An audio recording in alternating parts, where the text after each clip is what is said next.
Sa kuulad AI Empowerment podcasti, Eesti esimest AI teemadele keskenduvat taskuhäälingut, mis aitab muuta tehisintellekti maailma arusaadavaks ja kättesaadavaks igale kuulajale.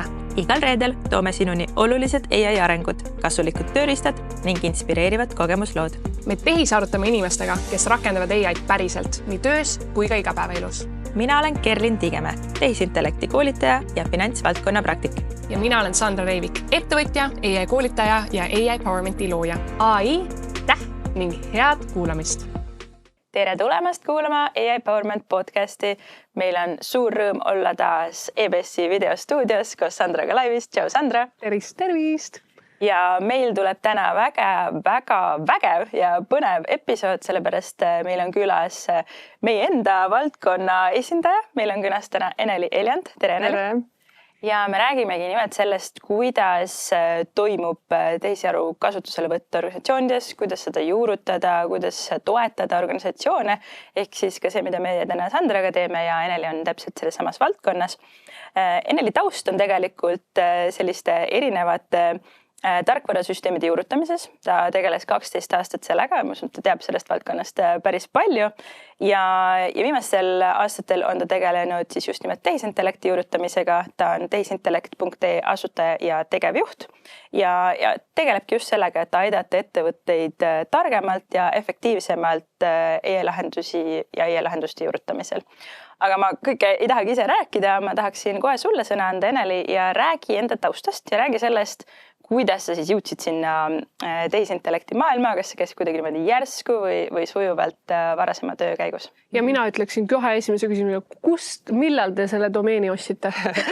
See on väga hea. Ja siis, kui need kõik AI entusiastid tahtsid seda tehisintellekt.ee osta, seda domeeni osta, siis tegelikult Kristjan Eljand ehk siis mu abikaasa oli selle juba 2014. aastal ära ostnud. No nii, okei. Nii et sinna see läks. Aga tegelikult nii-öelda AI valdkonda ma natukene sattusingi läbi tema, sest tema on 2010. aastast tegelenud tehisintellektiga ja kui ChatGPT tuli 2022 november, siis tegelikult ma teadsin seda kohe läksin kasutama ja kohe nii-öelda rääkisime sellest, et kõik hakkab muutuma tegelikult maailmas. Aga see, kuidas, see oli kõik veel natukene ebaselge. Ja kui rääkida siis mu taustast, ma olen seda hästi palju öelnud, et alati tuleks vaadata AI koolitajatel ja ekspertidel, et mis oli see, mida nad tegid enne AI valdkonda jõudmist, sest et AI valdkonnas, meil kõigil saab olla kogemus võib-olla siuke 3 aastat. Väga vähe on neid insenere, kes tegelikult, kelle kogemus on palju pikem. Nii et see on nagu minu jaoks hästi oluline koht olnud. Ma juurutasin, enamasti olid need tootmisettevõtted, mõned olid ka kaubandusettevõtted, aga juurutasin ERP-süsteemi. Ja kui keegi pole siis ERP-süsteemi terminiga tuttav, siis tegelikult ERP-süsteem on see, mis haldab kogu sinu müüki, ostu, ladu, tootmist, kvaliteedikontrolle, kõike, mida sa ette võid kujutada, ka raamatupidamine. Ja mina olin siis see konsultant või ärianalüütik, kes siis alguses läks ettevõttesse sisse, kaardistas protsessid ära, nii-öelda seadistas selle programmi ära, võib-olla tegi mingi automatsiooni ja siis tegi arendajale veel lähteülesanded, et mida siis juurde tuleb selle ettevõtte jaoks arendada. Kui asjad olid valmis, siis tegelikult tegelesin koolitamise poolega. Nüüd ma tagantjärgi võin öelda, et see koolitused või formaat, mida ma tollel ajal tegin, on tegelikult hoopis teine kui see, mida ma täna teen, sest et täna ma olen väga palju pannud rõhku sellele ka, et koolitada oma koolitajaid, kuidas olla koolitaja. Et see kõlab veidralt, aga see on oluline valdkond, mida ma siis tollel hetkel ei teadnud. Aga enne seda tegelesin ühe e-kaubandusettevõttega, nii et kogu aeg on olnud see, et on mingi tehnoloogia, mis tuleb kuidagi kasutusele võtta ja see tuleb inimestele uueks harjumuseks teha ja kuidas siis see väljakutse ületada. Ja need projektid varasemalt olid sellised 2-3 aastat isegi pikad, et tegelikult juurutamine on pikk protsess ja ma näen, et tehisintellekti valdkonnas on natukene seda nii-öelda mõtet, et kõik juhtub iseenesest, aga tegelikult ei juhtu ja need samad väljakutsed on siin ka, nii et selles mõttes kohe, kui ma tulin siia tehisintellekti valdkonda, siis ma teadsin, et tegelikult needsamad väljakutsed ühel hetkel jõuavad organisatsioonide nagu teadvusesse ka, et needsamad väljakutsed tuleb ületada.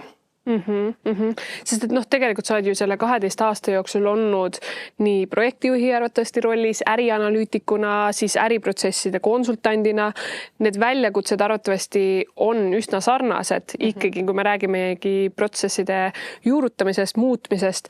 Kas praegusel hetkel sa näed ka võib-olla seda, et selliste suurte IT-lahenduste juurutamine on kuidagimoodi lihtsam või need väljakutsed on ikkagi sarnased? Need väljakutsed on väga sarnased, aga üks asi, mis on hästi tugevalt muutunud, on see, et arvatakse, et asjad juhtuvad lihtsamini ja see suhtumine on tegelikult, see ei too kaasa head. See ootus on see, et asjad peaks nagu juhtuma kuidagi kiiresti. Et AI on meil nii maagiline, kõik asjad juhtuvad iseenesest, aga tegelikult unustatakse ära, et võib-olla selleks, et see inimestele nii-öelda päriselt kohale viia, et nad igapäevaselt seda kasutaks, võib-olla saad peanud 7 korda sellest rääkima neile. Ma väga nõustun selle poolega ka, et mida üha rohkem, kui ma teen ka koolitusi, ma saan aru, et ma tegelikult tahaksin võib-olla, et see ettevõte oleks pikemalt, et me saame teha selle otsuse, mis on ametlik tööriist, mida välja valida, on ju, käia selle protsessi tegevjuhtkonnaga läbi, see, et töötajad saaksid oma küsimused lauale tuua, et koolituse raames jah, me saame kiirelt need oskused kätte, aga selle diskussiooni nii-öelda juhtimine ja sellest siis mingisuguse kaardistuse tegemine pluss ka siis pärast toimivad lahendused välja mõelda, mis siis ettevõttele sobivad, et see tegelikult nõuab päris korralikku nagu kaardistatud tööd. Ja need oskused ka, ma ütlen, et ei teki nii kiiresti, kui see ootus on, et tegelikult mina ütleks, et sellise promptimise kõhutunde tekitamine, see ei ole nagu kuu küsimus, see on nagu paljude kuude küsimus ja sa pead väga palju praktikat tegema, erinevaid trikke katsetama, et saada aru, et mis on siis see hea prompt, sest et ma olen olnud nii selles ääres, et ma kirjutan AI-ga pikad promptid, kui selles ääres, et ma kirjutan kõik prompti ise. Täna olen ma kuskil keskel ja teen kombinatsiooni alati. Väga nõustun. Ja, räägime nüüd sellest nii-öelda ägedast domeenist nimega tehisintellekt.ee, mis on ühtlasi üks ju sinu ettevõtte ka. Kus see hetk või kus toimus siis see muudatus, et ma nüüd lähen palgatöölt, lähen ettevõtlusesse ja hakkangi iseenda peremeheks ja kuidas see teekond on sul olnud? Mul ei olegi sellist otsust, et palgatöölt lähen ise või nii-öelda oma ettevõtte alla.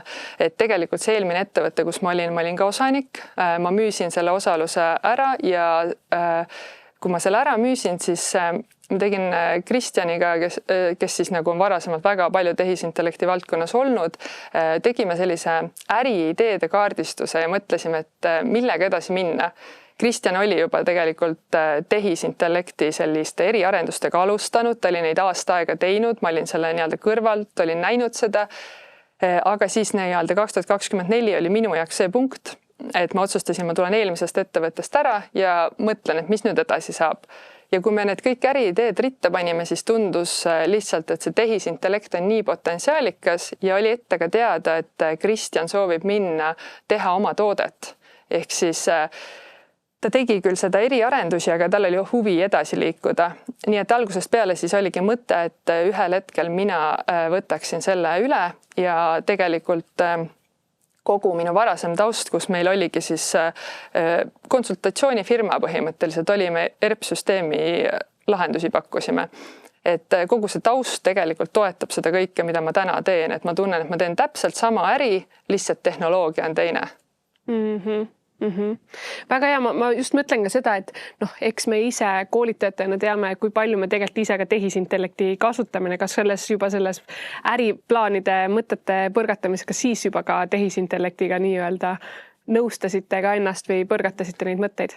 Ma kasutasin kogu aeg tegelikult kõrvalt ja selles mõttes mina ikkagi nagu esimese vau-efekti sain kohe 2022 aasta novembris kätte, et mul oli vaja veebileht, mille tekste ma olin nagu valmis teinud juba pikka aega mõelnud, mis see sõnum on. Mul oli vaja need inglise keelde panna ja ma mõtlesin, et sellest saab olema suur väljakutse. Aga tegelikult oli nii, et tunni aega oli kõik tehtud. Nii et see oli minu jaoks esimene vau-moment, et vau, et ma tõesti saingi nii lihtsalt need kõik asjad tehtud. Ja noh, praegusel hetkel te teete ka arendustöösid, kui palju te ise siis ka tehisintellekti või kuidas te siis rakendate tehisintellekti nende arendustööde tegemisel? Muidugi teil on üks pool on ju koolitamise pool, aga seesama arenduspool, et kas on mingisuguseid selliseid praktilisi näiteid kohe tuua? No selles mõttes, et täna on ikkagi ju kogu koodi kirjutamine nii, et me kirjutan agendile selle ülesande ja arendaja on pigem see vahemehhanism, kes mõtleb, kuidas seda kirjeldada agendile, mis sinna kirja peab saama, et tegelikult täna arendaja töö on nii palju muutunud, et arendaja töö ongi agendile ülesande andmine. Ja ma arvan, et see on juba, võiks öelda isegi suvest saati on see nii, et varem oli rohkem see, et sa pidid nagu sinna nii-öelda ise käe külge panema, siis täna on see, et sa pead lihtsalt agendile andma väga hea ülesande. Nii et see pool kõik käib ikkagi AI-ga. Kas ma korraks toon nagu arutellu selle, et ma lihtsalt kuulsin siin maastikul seda, et vibe koodimisel on natuke nagu halb maik juures. Kas te midagi seostab, mis assotsiatsioonid teil tekivad, et mina selles mõttes näen, kindlasti me näeme seda buumi, et vibe koodimise kohta on hakatud looma koolitusprogramme. See oli ka juba, ma arvan, aasta tagasi, kus ka esmased pakkumised tulid, et mina arendaksin sellist nagu programmi, aga ma lihtsalt ei ole võtnud seda nagu suunda, sest mina võtsin organisatsioonid suuremad ja selle transformatsiooni eestvedamise. Aga jah, kas teil on olnud midagi sükest kogemust vibe koodimise negatiivse sellise alatooniga midagi? Selles mõttes mina lihtsalt nagu olen näinud seda, et kui inimene, kes ei tea nagu mida kontrollida või mida sisendiks anda ja kui ta ei anna isegi kaasa seda, et järgi parimaid praktikaid, kui sa ütled järgi parimaid praktikaid, siis tegelikult AI suudab väga paljud ohukohad likvideerida. Aga Google Apps Scriptiga olen näinud seda, et API key'd lähevad nagu koodi sisse, mis võiks olla tegelikult nagu seal eraldi nii-öelda property'te all välja toodud, et selline, et võib-olla kui sa ei ole nagu kursis, siis sa ei oska seda nagu ohtu märgata. Aga ütleme nii, et kui sa suudaks sinna kirjutada, et järgi parimaid praktikaid, siis ta lahendaks täna selle ära, et tegelikult probleeme ei ole. Ja enamasti suurtel organisatsioonidel on ju väljakutse see, et kuidas integreerida erinevate süsteemidega ja seal võib tekkida nagu vibe code'imisel nagu puudujääk, et keegi peab suutma need kõik nagu koos toimima panna ja kuhugi ülesse panna. Aga see kõik on muidugi, kui sa lähed samm-sammult AI-ga vestled, tegelikult sa saad nagu lahendatud, aga kas sa oskad nagu kõiki nüansse kohe kirja panna, et kas sa esimese promptiga saad kätte? Ilmselt mitte, ilmselt teed lahenduse ära, siis avastad, et kuskil on midagi katki. Mitte, et muidugi meie arendajad nii ei teeks, nad teevad ka prompti, annavad ära, siis saavad aru, et okei, see nüanss ei töötanud ja annavad uue käsu. Aga selles mõttes, et see on uus ja huvitav suund. Mulle väga meeldib tegelikult endale see nii-öelda, et selline võimekus on tekkinud ja tänu sellisele nagu võimekusele ma näen seda, et kui varem WordPress tehti selleks, et veebilehti lihtsamini luua, siis täna on WordPress hoopis pudelikael. Et tegelikult vibe code'imisega sa saad endale selle veebilehe palju kiiremini, sa saad kõiki neid keelemuudatusi, kõike saad oluliselt kiiremini, et WordPress on ootamatult järsku pudelikaelaks saanud. Ja seda ei osaks varem üldse ette kujutada jällegi, et valdkond liigub nii kiiresti, aga ma arvan, et selle vibe koodimise juures lihtsalt ongi see sama ootuse koht ka, et arvatakse, et me saame kõik asjad nagu kohe toimima ja kirjeldada, mis meil täpselt probleem on ja kohe tuleb rakendus nii-öelda välja, mis kõik ära liidestab, ega just see sama infrastruktuuri mõtlemine, et suudaksid panna sellest tervikpildi kokku, et see ongi see, mis võib-olla tekitab seda, et jällegi inimesed saavad nagu vastu näppe, et võib-olla kes ei tea, kuidas head prompti kirjutab ka oma prompti, see tehisintellekti süsteemid, nad ikka ei saa mitte midagi aru, et alles lapsekingades, aga siis ongi need kohad, kus peame küpsemaks muutuma kogu valdkonna siseselt, on ju. Ja ma arvan, et seal on ka võib-olla see nii-öelda inimese taust või see tase küsimuseks, et kui sa oled arendaja, siis sinu jaoks vibe code'imine on hoopis midagi muud, kui sa oled inimene, kes ei tea üldse midagi IT-st või IT-arendusest. Ja siis need eesmärgid ongi erinevad, ma arvan, et prototüüpimiseks ideaalne kodulehed, ideaalne, eks ju. Aga kui sa hakkad juba organisatsiooni üleselt mingit rakendust ehitama, siis seda sa ei tee, eks ju, lihtsalt ilma mingi taustata, on ju, et ei ole nii, et ma nüüd ei lähe võtta seda suurt ERP-i, on ju, kuskilt firmast, kes küsib mu käest sellest 500 000, on ju, pluss mingit haldust, teen selle ise, eks ju, no täna sa ei ehita seda ise, lihtsalt vibe koodimisega, et see on tõesti seda ootuste juhtimist ja seda on ilmselt omajagu. Jaa. Okei, aga räägime EA juurutamisest, just sellest võib-olla koolitamise poolest ja sellest pikemaajalisest toest. Eks ju, et me oleme sinuga varem ka rääkinud sellest, et sa ei tee nii-öelda neid lihtsaid koolitusi, selles mõttes, et ühepäevaseid koolitusi, sinu eesmärk on organisatsioone toetada pikemalt. Kas sul on selle juures selline nii-öelda põhimõte, et mingi lähenemine, kuidas siis ühe organisatsiooni EI teekonnal kaasas käia ja toetada? Ma olen seda üritanud enda jaoks lahti mõtestada, et milline see teekond on. Neid asju saab teha ka paralleelselt, aga tavaliselt on nii, et mingi asi on hea eeldus selleks, et neid järgmisi kihte laduda. Ja ma olen jaotanud nagu 3 selle. Ja esimene kiht on siis nagu koolituste tasand, individuaalne tasand, kus tegelikult me koolituse käigus me arendame inimese individuaalset meisterlikkust, tema oskusi, aga tegelikult see kõik on individuaalne. See otseselt kohe ei väljendu, et ettevõte on nüüd nagu kuidagi efektiivsem, natuke on efektiivsem, aga see töötaja võib võtta need oskused ja ta näeb, et on tööturul nüüd palju atraktiivsem ja võib majast välja minna. Nii et tegelikult kogu see koolituste eesmärk on see, et me anname inimestele oskused, me anname erinevad perspektiivid ja vaated, mida üldse teha saab, aga need teadmised tuleb kohe rakendada ära nii-öelda pudelikaelte leidmiseks ja nii-öelda päriselt süsteemsete lahenduste tegemiseks. Sest kui me jääme nagu sinna tasandile, siis tegelikult see võit on hästi väike, aga me tahame suuremat võitu saada. Aga me ei saa samas neid nagu pudelikaelasid leida, kui inimesed ei tea, mida AI teha saab, mida mitte. Meie kõigi teadmine AI-st on ikkagi väga erinev, et mõni ütleb, et küsisin ja sain ainult rumalaid vastuseid, aga ta ei mõtle sellele, et võib-olla see küsimus ei olnud nagu piisavalt hea. Nii et nagu teadmised tuleb esmalt ühtlustada, koolitused on selleks hea formaat, inimestele tuleb anda ka oskused, aga nüüd selleks, et need jõuaksid nagu järgmisel tasandil ehk siis tiimi või osakonna tasandile, siis tuleb kindlasti toetada kas häkatonidega, ideekorjatega, võib-olla sa eraldad tiimile aega iga nädal 2 tundi, et nad ehitaks oma assistente, võib-olla nad logivad tööaega, sa vaatad, kuhu nad päriselt aja panevad. Et tegelikult tihti me tunneme emotsionaalselt, et mingi ülesanne on meie jaoks väga koormav, aga kui me vaatame numbreid, siis tegelikult see oli võib-olla pool tundi nädalast ja siis ülejäänud 20 tundi tegime mingit muud asja, mis meile meeldib, aga tegelikult seda saaks täna automatiseerida. Ehk siis see teine tasand on kindlasti see, et leida üles, kus on need kohad, mida saaks automatiseerida, mida saaks lihtsamini teha. Ma võib-olla kohe küsin selle sama esimese tasandi kohta. Selles mõttes ma võib-olla jällegi arutelu, sest me oleme kõik siin selles mõttes koolitajad, aga miks võib-olla siis inimesed ise ei võiks hakata katsetama, nii-öelda minna oma soodu sellele teekonnale, et võib-olla tekib lihtsalt see küsimus, et tegelikult meil on nii õpi koos Google'iga, nii ministeeriumite poole pealt on ju toetatud programme kui ka Töötukassa poole pealt on ju, et tegelikult seda materjali võiks nagu väga palju olla ümberringi kättesaadav, on ju. Aga miks võib-olla sina ütledki, et see vundamendi ehitamine mingi kindla struktuuri järgi oleks vajalik? No alustuseks on see, et siis me loodaksime selle peale, et meil on kõik töötajad nii entusiastlikud ja neil on see aeg oma tööpäevas võtta, et seda õpi koos Google'iga läbi teha.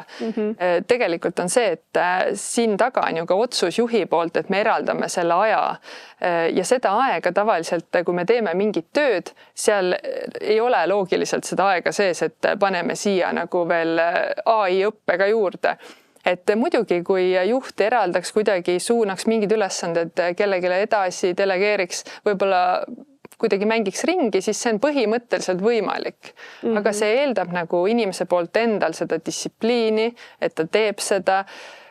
Ja samamoodi, et okei, meil võib olla ettevõttes keegi, kes on entusiastlik ja toob oma idee ülespoole ka ja see on väga äge, kui meil on keegi selline. Aga me ei saa organisatsiooni juhtides jääda lootma selle peale, et et need asjad juhtuvad iseenesest. Ma pigem pean selle rajaja nagu meetoditega panema asja paika nii, et see hakkab sündima sellest. Täpselt, ma väga nõustun sellega, et see kogu kaardistusprotsess ja selle sees olla, et me tekitamegi nagu suurema lehtri, on ju, kus seda informatsiooni koguda, et tuleks altpoolt üles, hakkaks seda informatsiooni tulema, aga noh, see peab olema protsessina juhitud, pluss ka see, et noh, kui me lähme järgmistele tasanditele ka, mis sa kohe saad nagu avada, siis kõik täpselt samamoodi, need ongi ehitusplokid, on ju, ja siis tekib meil tegelikult tervikpilt ettevõttes, kus me päriselt saame kõige suuremat võib-olla võitu leida ja mida me võib-olla tuleviku mõttes tahame planeerida, on ju. Vabandust, kohe võiks igatahes, jah, väga hea. Võtame võib-olla selle teise tasandi. Räägime uuesti sellest tiimi tasandist edasi, sest mul tekkis selle pealt ka küsimusi, et alati need sellised häkatonid ja asjad kõlavad hästi, need kõlavad niimoodi startup-ilikult, on ju, et kuidas tavaettevõte nüüd hakkab seda, keskmine ettevõte hakkab siis niisugust häkatoni tegema ja kuidas üldse inimesed tulevad kaasa selle mõttega, et me tuleme kokku, brainstormime, kus need ideed tekivad? No siin tasandil ma veel ütlen seda ka, et kui seda koolituse tasandit ei ole eelnenud, siis minu kogemus näitab seda, et need ideed hakkavad nagu kokku koonduma väga sarnastesse kohtadesse, sest nagu see pilt, mida üldse AI-ga teha saab, ei ole nii lai ja siis tulemusena inimesed tulevad ideedeni, et okei, hakkame koosolekute kokkuvõtteid tegema, analüüsime AI-ga midagi ja noh, mõni mõte veel, aga et ma olen läbivalt näinud, et kui hüpata sellest esimesest tasandist nagu üks samm edasi ja see teadlikkus nende inimeste vahel, kes hakkavad siis nii-öelda mõtlema ideid ja ideid genereerima, siis need koonduvad ikkagi väga sarnastesse kohtadesse ja isegi kui me teeme ideekorje nii, et ma enne avan laiemat pilti, et mis võimalused kõik tegelikult AI-ga on, siis ikkagi ma näen seda koondumist, et kui seda teha nii, et on põhjalik koolitusprogramm, ta on näinud erinevate versioonide alt, ta on katsetanud ja selle lõppu tekitada ideekorje, siis need ideed tulevad palju rikkalikumad ja palju nii-öelda laiemalt nähakse neid võimalusi. See on niisugune see klassikaline punkt ka, et ma ei tea, mida ma ei tea ja ma ei oska üldse küsida ja ma ei oska isegi selle peale mõelda, eks ju, ja minu koolitustel ka, eks ju, sa mõtled, et teeb justkui mingit kitsast valdkonda ja sa tahaksid ainult nagu seda tutvustada, aga mõnikord see, et sa räägidki, mida üldse veel teha saab või mida on teistes valdkondades tehtud, see hoopis paneb selle inimesele mõtlema, aga okei, aga mul on ka midagi sarnast, on ju, võib-olla saan sealt mingi sarnase kasutusloo tekitada, et alati see nagu kuidagi paneb selle mõtte rohkem liikuma. Ja, et kindlasti need näited aitavad, sest selle peale ka ei tasu lootma jääda, et inimesed nagu nii-öelda ise kohe genereerivad need võimalused, et tihti nad nagu näevad sarnast tüüpi lahendust, siis nagu tekib see mõte, et siin on tõesti midagi, mida mina saaksin kasutada. Ja ütleme nii, et siin on see eristus ka, et kui on väga heade digioskustega inimene, siis temal tekivad kindlasti need nii-öelda mõtted kiiremini kui nendel, kellel on madalamad digioskused.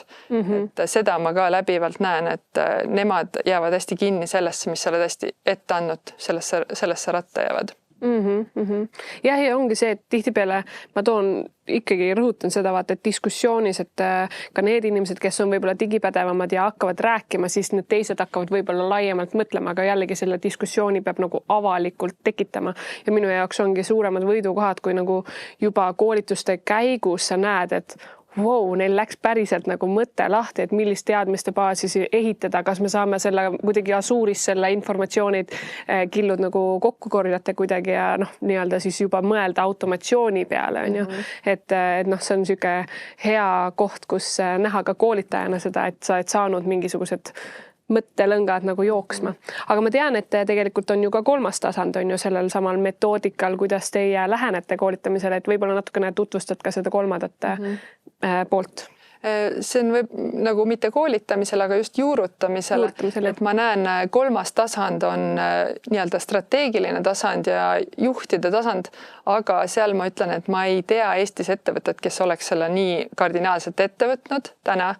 Ma näen, et sinna suunas liigutakse, tundub, et on vaja need esimesed 2 sammu teha, et võtta see kolmas ette, aga kolmas on see, et ma kaardistaksin ära tänased protsessid, ja sellest lähtuvalt mõtleksin siis täiesti uued protsessid ja mis vastaks AI ajastule. Ehk siis ma ei mõtleks, kuidas inimene seda tööd võiks teha, vaid ma mõtlen sellest, et kuidas agent saaks seda teha ja kui agent kuskil jääb hätta, siis panen sinna inimese.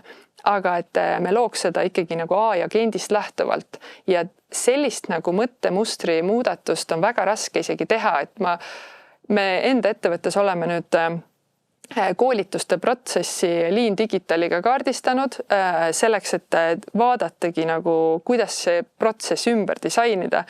Ja ma näen ikkagi seda, et ajus on nii palju neid inimesele harjumuspäraseid mustreid, et ma tahan ikkagi mõelda nii, et mul on see inimese töölõik ja selle ma saan ära automatiseerida, aga kuidas mõelda nii, et see üldse jõuaks inimese kätte vahepeal, et see oleks algusest peale agendi käes, et see on hoopis teine väljakutse.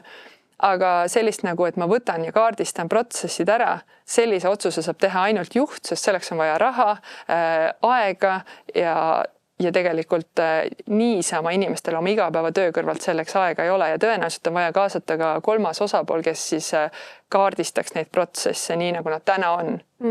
Sest ma väga nõustun, sest et ma läksin, on ju enda esimene kraad oligi siis äriprotsesside digitaliseerimisega või nii-öelda digitaalajastu, et kuidas me mõtestame ümber seda, kuidas äri toimib ja kõike seda ja siis ma sain väga hea siis sissevaate Lauri Antalaineni DigiWise'i, kes on ka siis Lean Digitali siis konkurent on ju, aga kuidas päriselt võtta ette, see on tegelikult väga korralik protsess, et mõista äriprotsesse ja siis veel sinna juurde tuua täiesti teine mõõde, et sa isegi mitte lihtsalt ei kaardista, aga sa kaardistad täiesti sama, et agendiliselt töövoogudega selle ära lahendada, on ju. Et ma praegu ka, ma arvan, et ühe käe peal suudaksin Eesti maastikul lugeda neid inimesi, kes võib-olla mõtleksid seda ja suudaksid võib-olla juhatada ka ettevõtteid nagu strateegilisest vaatest selle suunas, et kuidas me hakkaksime ümber mõtestama siis neid protsesse. Ja see on ju riskantne ka, et siin ei ole nagu edulugusid kohe nagu ette näidata, et see inimene peab olema nagu ise nii-öelda eesrindlik ja tegema esimesena need käigud. Seda on lihtsam teha väikestel ettevõtetel tegelikult. Suurematel on see palju valusam, seal on ilmselt nagu osakondade kaupa mõistlik liikuda. Aga oletame, et ma olengi nüüd see ettevõtte juht ja kuulan sind ja mõtlen, et okei, töötajad tasand, võib-olla inimesed juba natukene oskavad, on ju, tiimid ka veidikene kasvatavad, tahaks ka kohe sellest kohe nagu täiega sinna protsesside sisse minna. Kuidas sa vastad, kas sa ikkagi ütled, et jah, et alustame ikkagi nagu sellest baasist, üritame nagu ühtlustada või tegelikult võib ikkagi nagu mingitel juhtudel skipida või hüppata üle? Jaa, tegelikult saab üle hüpata, aga siis on nii, et sa põhimõtteliselt pead võtma ettevõttega siis DigiWise, Lean Digital, sarnast tüüpi ettevõtte, kes siis kaardistab su tänased protsessid ära ja siis lõpus tuleks nii-öelda, kui hakatakse mõtlema uusi protsesse, siis tuleks täna kaasata siis meie taolisi nii-öelda tehisaru konsultante, sest tegelikult väga, ma ei tahaks öelda, et ei ole nagu nendel nii-öelda äriprotsesside kaardistajatel neid nagu sügavaid teadmisi, aga pigem ikkagi nemad on hästi head oma äriprotsesside kaardistamises ja meie nagu teiegi saame kõik nagu tuua selle tehisaru kompetentsi sinna sisse, et kuidas seda kõike uut moodi vaadata. Ja ma võin öelda, et välisele organisatsioonile uut moodi pilku anda on palju lihtsam, kui seda teha iseenda ettevõttele, et see on alati see kolmanda osapoole eelis. Ja ma väga nõustun ka sellega, et see võib olla ressursirohke, aga väga efektiivne ongi kaasata see, et äriprotsesside kaardistus, kui seda nii-öelda koolitaja ei paku, on ju, et ma selles mõttes olen juba varaselt Lauriga selle peale, et ma saadan tema juurde, kui teebki digitaliseerimise teekaarti, et sa pead on ju käima läbi tema põhimõtetes ka, et nii-öelda standardiseerimine, digitaliseerimine ja siis me saame rääkida tehisintellekti lahendustest, aga just selle sama efektiivsuse jaoks võib-olla sa peadki panema väikse sellise väliste konsultantide tiimi kokku, kes sind väga kiiresti suudaks siis ette võib-olla siis turust või sellise konkurentsieelise sulle nagu pakkuda, on ju. aga sellist otsust on ju väga raske teha, kui mul endal ei ole näiteks juhina sügavat teadmist, et mida see tehnoloogia siis võimaldab, kas ma saan teda siis lõpuks usaldada või et ka näiteks, et tal ei ole ka teadmist selle kohta, et tegelikult eriarendustega on võimalik väga kõrge usaldusväärsus saavutada. Et kui mu kogemus piirdubki sellega, et ma olen ChatGPT-s küsinud, ta hallutsineeris, siis tegelikult väga raske on juhina võtta otsust, et ma nüüd teen sellise suure sammu, et ma mõtlen täielikult protsessid ringi. Et igal juhul kui sa jätad need sammud vahele, siis sa vajad välist abi siin kohal. Ja minule tekitab see selles mõttes ka kindlasti tunde, et turg ei olegi veel küps meie jaoks ka, kus me päriselt saame, muidugi turg on küps selleks, et pakkuda võib-olla neid algelisi koolitusi ja kõike seda on ju, et see huvi on, aga just sellist nagu suuremat transformatsiooni juurutamise juhtimist, et alles nagu teadvusesse tekib juhtkondadel see arusaam, et okei, me peaksime kuidagi nagu siis struktuuriliselt sellele kogu AI ajastule lähenema, on ju. Aga ma tean, et teil on olnud väga palju erinevaid kliente tegelikult erinevatest valdkondadest, on ju Alexelais, Travel, Magnetic, MRO, kõik on väga erinevad ettevõtted. Et võib-olla sa räägiksid mõned sellised praktilised näited lahti, kus te siis seda AI juurutamist olete teinud ja võib-olla siis neid kasutegureid, mis te olete päriselt kätte saanud ja näinud. Ma võib-olla nendest klientidest ei tookski näidet, kuna seal on osadega on siis sellised kokkulepped, et ma ei tohigi jagada seda, aga ma tooks hoopis tegelikult näite sellest samast startupist, mida siis meie arendustiim arendab. See on siis rütm aktsiainvesteeringute analüüsimiseks, et see on hea näide lihtsalt sellest, et kui varasemalt kõik need analüüsid põhinesid puhtalt numbrilistel andmetel, sest et ei olnud võimalik analüüsida tekste, siis nüüd see rütmi äpp tegelikult nagu analüüsib miljoneid lehekülgi ja ta saabki nagu teha midagi sellist, et numbrid näitavad, et on kahjum, aga tekst sellest majandusaasta aruandest või kvartali aruandest näiteks ütleb, et see on ühekordne mingi nihe, et tegelikult see ettevõte jätkab järgmine kvartal tegelikult tugevalt, aga ühe korra on mingi väike nagu asi tehtud seal nii-öelda. Ehk siis, et see on ju asi, mida varem inimene pidi ise lugema seda aruannet, et saada aru, et mis selle aktsiaga siis tegelikult toimub. Ja täna on tegelikult võimalik siis võtta nii-öelda need andmed, miljonid leheküljed ja seda kõike automaatselt teha, et selles mõttes on see äge näide, mis varem poleks võimalik olnud. Ja see on tegelikult ju laiendatav ka muudele organisatsioonidele, eks ju, et sa võtadki lisaks oma finantsnumbritele või tootmisnäitajatele, panedki kliendi tagasiside sinna juurde, mingite küsimustike infot, ma ei tea, sotsiaalmeedia materjale, et see on jällegi see koht, kus sa pead hakkama natuke teisiti mõtlema, et mida üldse on võimalik kasutada ära. Ja enamus need kõige ägedamad tööd on kõik selliste kokkulepetega, et neid ei tohi jagada, aga nad sisuliselt on olnud mingitest andmetest, mida varem on inimene pidanud eraldama ja kuhugi edasi süsteemi panema. Nüüd AI jaoks ei ole see, et kui formaat muutub natukene, et siis on probleem, ma ei leia neid andmeid, kui me kasutaks nagu traditsioonist programmeerimist, siis oleks nii, et natukene see PDF-i põhimuutus, ma ei saa enam neid andmeid sealt kätte, aga nüüd see muutus ei mõjuta ja me saame täitsa inimeselt selle töö ära võtta ja ise nii-öelda süsteem taustal siis sisestab need järgmisesse süsteemi.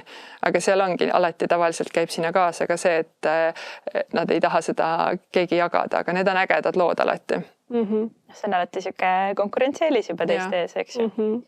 Sa tõid välja selle, et siin ERP-i juurutamise kogemus on üsna sarnane AI juurutamisel, eks ju, et tehnoloogia erineb, aga protsessid, inimeste õpetamine ja kõik see on ikkagi sarnane. Ja sul on oma metoodika ja see tundub kõik hästi loogiline, aga samal ikkagi me teame, eks ju, et Eestis AI kasutamine on ikkagi väga madal, eks ju, ja nende päris väärtuslike kasutuslugude näidete hulk on ilmselt ka väga väike, eks ju. Kuidas sinu kogemus või mis sinu kogemus näitab, eks ju, kus need põhitakistused tekivad või mis hetkel siis ettevõtted kuidagi stoppama jäävad, et nad ei näe seda kas siis rahalist väärtust või efektiivsuse kasvu? no mina ise võib-olla siia tasub tuua see taust, et algusest peale, kui me koolitused sisse tõime üldse oma ettevõttesse, siis ma kohe tulin selle programmiga, et teeme ainult põhjalikke koolitusi, et ma ei tahaks teha ühtegi ühepäevast või 2 tunnist või sellist. Meil oli 8 kuni, ma ei tea, 12 või 13 nädalat või 5 nädalat või tavaliselt on 8 keskmine, aga 8 korda sama grupiga kohtun. Ja selle raames on mul võimalik anda inimestele nagu päriselt oskused. Ja kui ma saan talle päriselt anda oskused, siis tegelikult tuleb neid mõtteid ka, aga alati see koolitusprogramm peab lõppema ka ideekorjaga, et tekiks juhile ka list ideedest, mis nüüd selles heas vaibis, mis me nüüd 8 nädalat koos veetsime, saite erineva nurga alt AI-d kasutada, mis teil mõtted täna nüüd on siis sellega. Ja see list on väga hea, et minna edasi, teha järgmisi samme, kui ei ole endal aega seda assistenti ehitada, siis saab väljast nagu abi sisse osta, aga et juhil tekiks mingi list, natukene on see isegi ka teekaart, et kuhu ma peaksin oma tähelepanu suunama. Et kindlasti see, et kui ma ikkagi lähen sellesse põhjalikult sisse, see aitab. Ja ma näen seda, et kui sa teed sükse lühikoolituse või lühiülevaate, siis võib nagu algul tõsta selle motivatsiooni kõrgele, et väga lahe, lähen ise proovin järele, aga ma tegelikult ei oska siis seda käsklust ikkagi või prompti sõnastada ja tekib hoopis pettumus ja see jäetakse kõrvale, sest et pole aega sellega edasi tööd teha ja oma töö tuleb peale, nii et see jääbki sinna paika, ehk siis, et tegelikult on vaja nagu nii paljudest aspektidest seda oskust anda ja seda promptimise oskust erinevates olukordades, et kuidas ma seda päriselt lahendan, et alles siis on see nii, et ta satub hasarti ja ta ei viska seda kõrvale, sest muidu ta andis tegelikult võib-olla kehva käsklus, aga ta ei osanud seda hinnata ise, et see oli nagu kehv käsklus. Ja mulle endale meeldib väga mõelda ka või ma tihti mõtlen selliselt, et tehisintellekti valdkonnas on praegu nii, et see on nagu kunagi, kui elekter tuli, siis inimesed said kodus lambi põlema panna, mõtlesid, et see ongi elekter. Aga tegelikult ei osatud veel näha, et elektriga me saame maja kütta, me saame, ma ei tea, süüa teha, me saame arvutit kasutada, me saame mida iganes veel teha. Et mulle tundub, et me oleme tehisintellektiga natuke samas valdkonna või nagu samas seisus, et meil on toodud see meil on see olemas, meile tundub, et sellega saab midagi teha, aga me pole näinud kõiki neid võimalusi veel, mida teha saab. Ja nende võimaluste leidmiseks on vaja seda oskuslikult kasutada ja siis hakkavad need võimalused ka sealt tulema.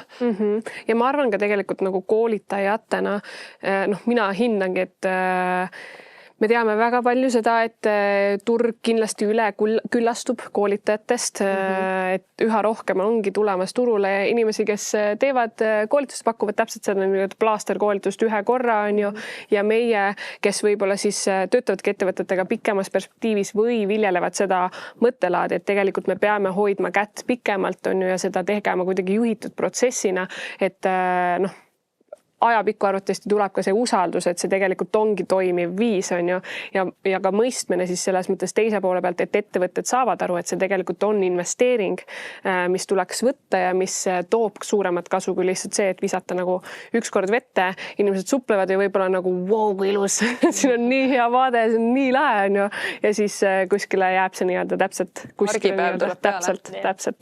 Selle pildi sinna albumisse ja siis unustad ära. Eks koolituste turul on ju praegu kindlasti, ma arvan, teie näete seda samamoodi, et tegelikult see on veidi nagu selline metsik lääs, et pole nagu ühtset hea koolituse standardit välja kujunenud, et mis on siis hea koolitus. Ja teine aspekt on kindlasti see, et ERP-süsteemidega oli täpselt samamoodi, et mõne asjaga pidigi inimene, ehk siis see nagu vastaspoolel olev juht kolistamagi mõned ämbrid läbi, et jõuda selleni, mida ta tegelikult vajab. Ja me mingi hetk saimegi aru, et ega me tegelikult muuta ei saa, et me võime rääkida küll kõike nagu õiget, mida ta tegelikult tahaks, aga inimesed samamoodi nagu kuidas meil oskused tekivad, peame ise selle läbi tegema. Et seda on ka, et mõne ämbri peab ise läbi kolistama, siis sa tead võib-olla ka nõuda seda, mida ma tegelikult vajan. Et võib-olla saadki, inspiratsiooni on ka vahel vaja anda, see on väga oluline osa, siis ma lepingi kohe kokku, et see on inspiratsiooni ettekanne. See on vajalik, aga sellega ongi see mure, et tuleb argipäev homme peale ja see kõik läks. Mul ei ole aega seda oskust läbi teha, kinnistada. Väga nõustun kõigega. Ja ma arvan, et me peame rohkem veel seda sisse tooma podcastidesse, kus me küsimegi seda, et okei, mis need tööriistasoovitused on või et kuidas sina enda töövoogu oleks hea võimalust näidata isegi ekraanil on ju, et ma arvan, et me kõik siin, kes ruumis praegusel hetkel on enda nagu töökeskkonna päris hästi juba üles sättinud on ju, et kus on assistendisüsteemid, on ju projekti all, kus on kohandatud juhid, kõik nii-öelda seadistatud on ju, et võib-olla annad natuke sissevaadet, kuidas sina igapäevaselt tehisintellekti tööriistasi kasutad, mis su tööriistakastis on. Võib-olla jällegi neid ämbrikolistamisi ka võib jagada, on ju, et ajapikku Kerliniga väga hästi teame, kui palju on neid litsentse ostetud, mis võib-olla nagu jälle kuskile subscriptioni peale jäävad, on ju. Et natuke jaga enda kogemust. Ja neid subscriptioneid on meil vist aja jooksul kõigil tekkinud. Aga muidu ma igapäevaselt üritan olla kursis siis kõigega, mida teeb OpenAI, Anthropic, Google ja Microsoft. Ja selleks olen ma siis teinud endale, meil on Google Chat, kuhu siis iga päev tulevad need uuendused, mis seal on, kas on mingi uus funktsionaalsus tulnud, kas on mingi muu uus uuendus või uudis. Ja ma tegelikult võib-olla selle ämbrikolistamise osas võin tuua selle pigem, et AI uudiseid on nii palju ja võib tekkida nagu sihuke FOMO efekt ja mina ise olen enda jaoks nagu pigem on see, et valin need tööriistad välja ja ole kursis nendega.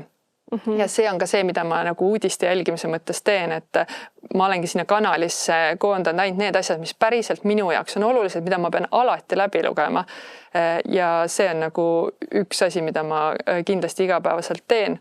Teine pool on siis kõik uuringud, mul on eraldi chat siis uuringute jaoks, et mind väga huvitavad kõik promptimise tehnikad, et kas või selleks, et lihtsalt hoida oma tööriistakastis seda mõtet, et okei, selles uuringus selline tehnika näitas mingit tulemust. Et see jääb mulle pähe ja ma saan mõnikord selle nagu välja võtta siis, kui klient ütleb, et kuule, ma ei saa, siis mul tekib, et kuule, aga katsetame seda varianti. Et mulle väga uuringud meeldivad, et ma igapäevaselt loen siis chatist endal neid ka. Aga muidu ongi siis chat GPT, Claude, Copilot ja Google Gemini. Ja muidugi Make Zapier ja N8N, sest et need on nagu ühel hetkel nüüd on nii, et igal platvormil on mingi osa, sest et mingi hetk mõtlesin, et aga ma tahaks sellesse platvormi ka nagu sisse minna, et siis mingid automatsioonid on siis erinevatel platvormidel. Ja Google AppScript on üks mu lemmikuid ka. Ja see on, ma jällegi sellega väga nõustun, kus ma ei mäleta kellega, mis koolitajaga mul see arutelu oli, aga põhimõtteliselt ongi, et valid enda jaoks ära, kas on näiteks ongi Google Workspaces, et Gemini kõik uuendused, mis on, et sa oled nagu sellega väga hästi sina peal ja sa juba positsioneerid ka jällegi koolitajana on ju selles formaadis on ju, et kellel on Microsoft Copiloti on ju kogemust ettevõttes suure organisatsiooni sees, kuidas seda teha, et siis sa ongi jällegi kuidagi kitsendad seda nii-öelda lehtrit jälle, kus sa seda informatsiooni võtad, on ju. Nii et ma arvan, et ma kirjutan sulle eraldi, et äkki sul on neid soovitusi, kus sina nagu informatsiooni ammutad, et meie oleme ka varem siin tehisarutades toonud välja seda, et Ali K. Millerit on ju, me jälgime mõlemad, Ethan Mollikut, võib-olla sul on ka sellised, kas sul on keegi tuleb kohe mõttesse? Tegelikult kõik need, mis on OpenAI ametlik leht näiteks, ma vaatan ametlikke lehti, sest kõik muu on minu jaoks müra ja ma pean selle nagu eemaldama enda nii-öelda feedist, et mul ei ole, ma seda nagu ei taha, ma olen alati ma näen, et kui ma võtan uue koolitaja, siis esimestel kuudel ma näen seda, kuidas talle tundub, et ta peab kõike infot nagu enda sisse nagu ahmima. Tegelikult on oluline see, et sinu fookus koolitajana on Microsoft Copilotil, sina pead ainult sellega kursis olema, sest neid tööriistu tuleb iga päev peale ja sul on oluline fookust hoida ja öelda ei asjadele, mis nii-öelda segavad sinu fookus hoidmist. Ja see on nii keeruline, sest tahaks ju ikka kõiki asju lugeda ja kuulda neist. Aga tegelikult on palju suurem väärtus, kui sa teed ühe endale väga põhjalikult selgeks ja võtad selle endale kasutusse. Sest tegelikult need kõik tooted järjest arenevad, nad saavad võimekamaks, et jah, mina koolitajana võib-olla mingi hetk tunnen, et Gemini on nüüd minu nii-öelda lemmikum, siis mingi hetk tuleb jälle ChatGPT, eks see minul vahetub, minu positsioon on selline, aga ettevõtjana ma soovitaksin valida ühe ja minna sellega.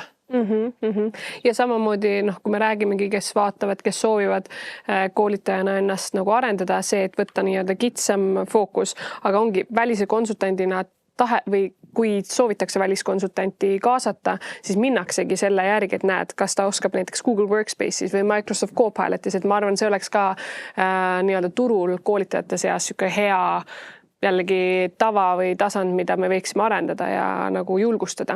Selles mõttes, et alguses lihtsalt on väga palju olnud seda, et okei, me tahame, et keegi tuleks räägiks nagu võimalustest, rakendustest, siis ongi, sa räägidki nagu Sora AI-ga saad muusikat teha, siis sellega saab seda teha, aga see ei ole võib-olla päris see, millest me räägime selles tasandis, kus me juurutamisest on ju pikema perspektiiviga. Sest minu arust, kui sa suudad anda näiteks oskuse ChatGPT-d oskuslikult kasutada, siis ta saab küsida ChatGPT-st kõik need muud vastused, mis temal töölauale tuleb, sest muidu, kui ma ütlen ütleme, et mul on seal 20-30 inimest, siis Sora ei ole tõenäoliselt kõigile vajalik. Et see, kellel on vajalik ja kui ma olen talle head promptimisoskused andnud, siis ta leiab selle kõik ülesse.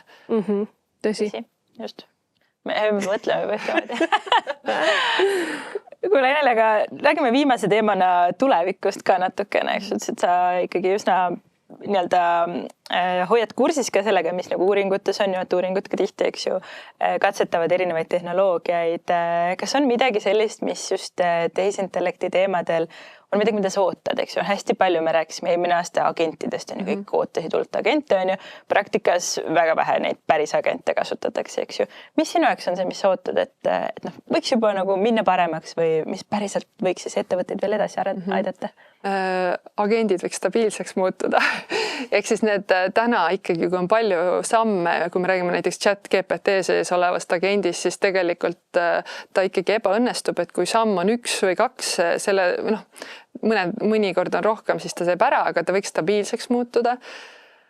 Ja tegelikult ma väga ootan, et Microsoft Copilot areneks järele, sest see aitaks ettevõtteid ja ettevõtted tegelikult, kes on Google'i peal, kes on Microsofti peal, nad tahaks kasutada, see on neile kõige mugavam, kõige turvalisem. Aga paratamatult on ikkagi nii, et ChatGPT näiteks võrreldes siis Microsoftiga, Copilotiga on täna ikkagi veel tugevam, et ma ootaks, et ta võtaks ka järele. No täpselt seesama, et lähed koolitusele ja Microsoft Copilot nii-öelda ametlikuks tööriistaks, pole veel pro-litsentse, tasulisi litsente võetud ja siis tahad agent ehitada ja sa pead mõtlema välja, et sa ei saa lihtsalt teadmiste baasi faili üles laadida, on ju, sa pead selle jaoks eraldi sammudega, või ta peab ametlik leht olema, igasugused väikesed asjad, mis võiks olla lihtsalt tehtud väga mugavaks. Aga sa saad osta litsentsi. Ja, no muidugi, see on nagu hea koht, aga lihtsalt ongi see, et samamoodi sa lähed ChatGPT-sse või Geminisse sa ehitad assistenti nagu tasuta, on ju, et sul isegi pea olema enterprise'i nii-öelda, et sa see ökosüsteemis sees oled, on ju, või et samamoodi deep research'i tegemine, on ju, et tegelikult ju teised teenusepakkujad juba tasuta pakuvad neid võimalusi, on ju, aga jällegi Copilot, ma ütlen, et ma väga nõustun ka jällegi sellega, et lihtsalt meil ka koolitajal oleks kergem seda tööd teha, on ju, kui juba need võimalused ühe tööriista sees oleksid siis stabiilsed. Stabiilsus on üldse märksõna, mida ootaks väga ja ise ootan väga seda, kui ettevõtted jõuavad sellesse faasi, sellesse kõige kõrgemasse kihti, kus nad nagu vaatavad strateegiliselt, tahavad äriprotsessid ringi muuta täpselt AI ajastule vastavaks, sest et see ongi see McKinsey raportist tuli ka välja, et sealt tulevad tegelikult kõige suuremad võidud ja mina ise ootan väga, et me oma ettevõttes selle nii-öelda läbi teeksime kõigepealt, et meil on ju nii hea väike ettevõte, kus saab seda kõike katsetada. Ma jällegi stabiilsus. Ma arvan, et võiks nagu siin tunde jällegi rääkida ja jagada neid kogemusi. Ma arvan, et võib-olla ühe küsimuse lõppu veel. Kas oli midagi süükest, mida me ei puudutanud, aga sa tahaksid kindlasti selle podcasti osa sees kindlasti välja tuua enda poole pealt? Kas on midagi, mis on... Võib-olla ma tahaks ikkagi nagu seda mõtet, et sellesse AI juurutamisse peaks suhtuma rohkem kui pikaajalisse projekti. Et see ei ole asi, mis juhtub iseenesest, sest jah, meil on entusiastlikke näiteid, kes teevad väga ägedalt, aga organisatsioonina ma tahaks ikkagi süsteemselt läheneda, et ma ei tahaks lootma jääda nendele üksikutele entusiastidele ja seda tuleks süsteemsemalt teha. Tõsi. Aitäh sulle, Eneli, et tulid täna jagama oma kogemusi ja ülihea meel, et me saame niimoodi kolmekesti koolitajatena põrgatada ja loodetavasti tekitada seda arusaama, mis võib-olla standardid meie tahaksime näha ka teiste koolitajalt, et või kuhu me tahaksime liigutada üldse seda kogu valdkonda siin Eesti maastikul ka, nii et suur-suur tänu selle eest ka, mis te teete.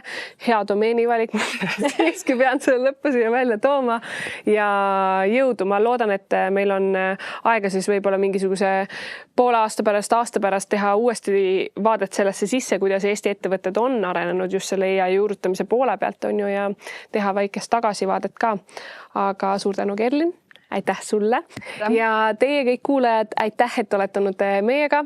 Teadke, et meil siis tulevad episoodid üle nädalati, et see on natukene uus nüüd sellest aastast, et on ka natukene muutumas formaat külalissaatejuhtide näol, aga sellest kõigest kuulete siis, kui aeg on küps, nii et loodetavasti jälgite meid nii Spotify, Apple Podcasti, YouTube'i kanalil, nii et igal pool oleme olemas ja aitäh EBS, et me saame siin sellises lahedas stuudios olla. Suur tänu ja tšau! Okay.